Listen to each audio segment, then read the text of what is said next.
All right, let's just jump straight into this explainer, because the complex, bloody history of the Lyari gang wars in Karachi, it is absolutely wild. If you're into true crime investigations, buckle up because this saga rivals literally any cinematic thriller you've ever seen. We're looking at a multi-generational story of raw power, deep betrayal, and just immense violence. Today, we're unpacking the untold stories of the Lyari gangsters, breaking down exactly how one single neighborhood transformed into the epicenter of a massive underworld empire.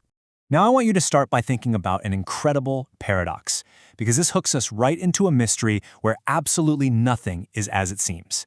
How on earth does a man become a feared, ruthless killer, but at the exact same time a beloved local savior? Like, how does a hardened criminal end up actually guarding high-ranking political figures? Keep this contradiction in the back of your mind as we go, because it really is the dark, beating heart of our investigation today. Section 1. The Early Dawns of Lyari. So the violence we see in Lyari, it's really a generational cycle. It all kicked off post-1950 with two brothers, Sheru and Dadal. They were the ones who pioneered the local narcotics and extortion rings. Basically, they set the stage. But, as we move into the 1980s, the whole game evolved. It shifted into this highly organized syndicate, which really paved the way for the catastrophic all-out warfare we saw in the modern era. Right, so before those modern wars, a guy named Babu Dacoit absolutely ruled the 1980s. And honestly, he functioned like a Don straight out of a movie. He wasn't your run-of-the-mill street thug. The guy held a master's degree, spoke fluent English, Urdu, and Balochi, and ran his massive gambling and narcotics empire with systemic, almost corporate precision. Plus, he was heavily backed by corrupt law enforcement. When the CIA police finally brought him down, get this, he was actually paralyzed. Yet, even during his interrogations, he confidently laid out his vast network of political and celebrity connections. He was the real bridge to the modern era, but his reign abruptly ended when he murdered Dadal, which, as you might guess, sparked a massive blood feud. Section 2. The Terror of Rahman Dacoit. Now enter Dadal's son, Rahman Dacoit, who had an absolutely terrifying rap sheet. He jumped into the criminal underworld at just 13 years old by stabbing a neighbor. 13! From there, he racked up over 100 first information reports for murder, robbery, extortion, the whole shebang. It got to the point where there was a staggering 50 lakh rupee bounty on his head. But here's the crazy part. He cultivated this massive Robin Hood persona. He'd use his immense wealth to help ordinary folks in Lyari, making him incredibly popular on the streets, even while he was literally terrorizing the rest of the city. But any illusion of nobility completely shatters when you hear about this shocking, cold-blooded twist. Raymond murdered his own mother. Yeah, he suspected she was having an affair with Babu Dacoit, the very man who killed his father, Dadal. It just goes to show you, absolutely no one was safe from the escalating violence, not even his own flesh and blood. Section 3. Gang War and Bloodshed. So eventually, an explosive split turned former allies into bitter rivals. Originally, Rahman operated under a really powerful Don named Haji Lalu, working right alongside Lalu's son, Arshad Papu. Our sources actually compare their dynamic to some of history's most infamous underworld rivalries. But when Haji Lalu held back roughly 1 crore rupees from Rahman and actually had him arrested, well, Rahman escaped. He broke away and formed his own empire in Afshangali, while Arshad Papu claimed Pak Colony and Sher Shah. This one division literally turned Karachi streets into absolute war zones. I want you to just imagine the chilling horror of receiving this phone call. As the turf war escalated, Arshad Papu captured Rahman's uncle, and before pulling the trigger, Papu called Rahman, forcing him to listen over the phone as he gunned his uncle down in cold blood. Just wow. It was this deeply personal, intensely brutal psychological warfare that pretty much guaranteed this conflict would never end peacefully. Amidst all this chaos, Arshad Papu's gang tried to extort a simple transport timekeeper named Faizu. Well, Faizu refused. He argued he was already paying Rahman's faction.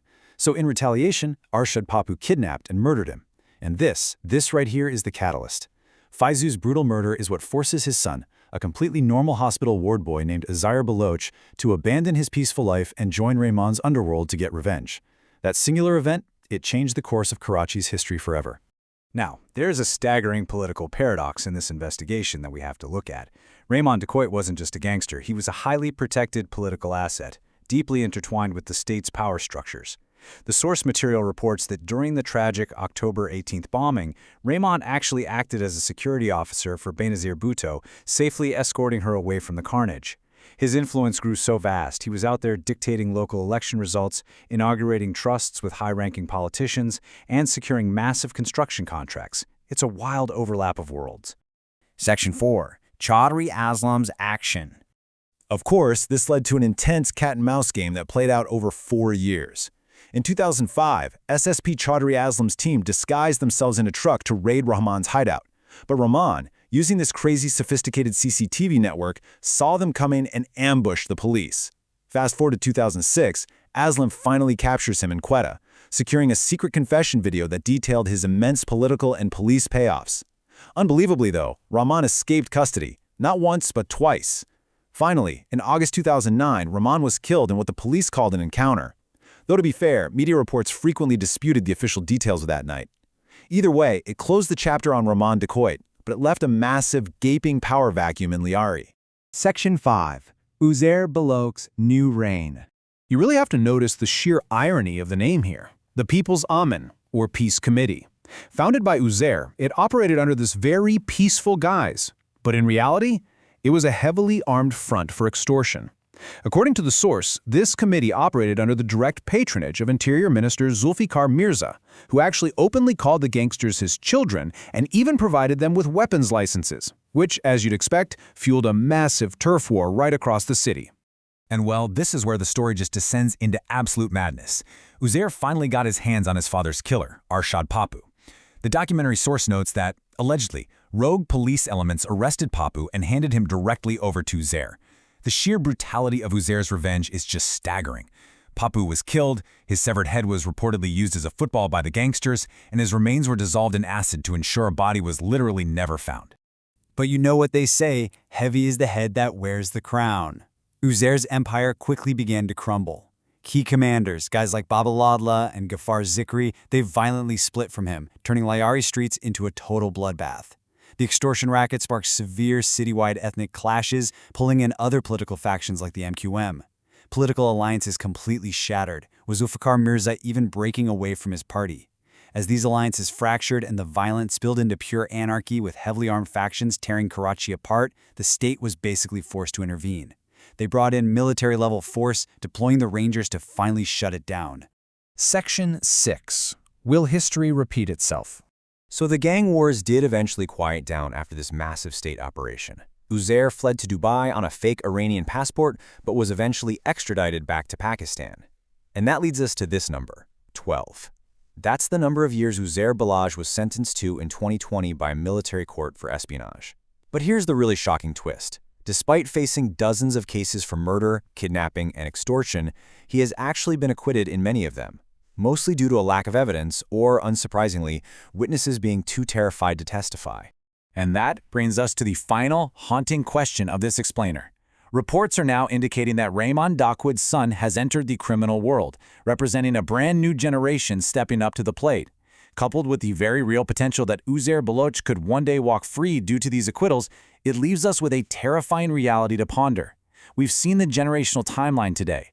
Is the cycle of the Lyari gangs merely reloading for its next bloody chapter? What do you think is going to happen next in this ongoing true crime saga?